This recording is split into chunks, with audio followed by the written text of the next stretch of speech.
ரயிலில் இருந்து தவறி விழுந்த கர்ப்பிணி பெண் உடல் திரிசூலம் மயானத்திற்கு எடுத்துச் செல்லப்பட்டு குடும்பத்தினர் இறுதி சடங்குகள் செய்து வருகின்றனர். இதுகுறித்த கூடுதல் விவரங்களோடு இணைக்கிறார் எமது செய்தியாளர் வெங்கட்ரமணன். விவரங்களை வழங்கலாம். வணக்கம் ஆசினி. ரயிலில் இருந்து தவறி விழுந்து உயிரிழந்த கர்ப்பிணி கஸ்தூரியுடைய உடல் திரிசூலம் இடுகாட்டில் வைத்து தற்பொழுது இறுதி சடங்குகள் மேற்கொள்ளப்பட இருக்கிறது. குறிப்பாக இன்னும் சற்று நேரத்தில் அவருடைய உடல் தகனம் செய்யப்பட இருக்கிறது. குறிப்பாக நேற்று விருத்தாச்சலம் அரசு மருத்துவமனையில அவரது உடல் பிரேத பரிசோதனை செய்யப்பட்டது. அப்பொழுது அவரது வயிற்றில் இருந்த 7 மாத சிசுவும் வெளியே எடுக்கப்பட்டிருக்கிறது.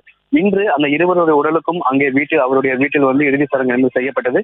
அதைத் தொடர்ந்து உயிரிழந்த கர்ப்பிணியுடைய கஸ்தூரி உடலும் 7 மாத சிசுவையும் ஒன்றாக வைத்து இடுகாட்டில் வைத்து இன்னும் சற்று நேரத்தில் தகனம் செய்ய இருக்கிறார்கள். தற்பொழுது உயிரிழந்த கஸ்தூரியுடைய கணவர் மற்றும் அவருடைய உறவினர்கள் தற்பொழுது இடுகாட்டில் வைத்து இறுதி சடங்குகளை செய்து வருகின்றனர். உயிரிழந்த கஸ்தூரி மற்றும் அவரது வயிற்றில் ஏற்பட்ட 7 மாத சிசுவையும் ஒன்றாக வைத்து இன்னும் சற்று நேரத்தில் அவர்கள் இறுதி தகனம் செய்ய இருக்கின்றனர்.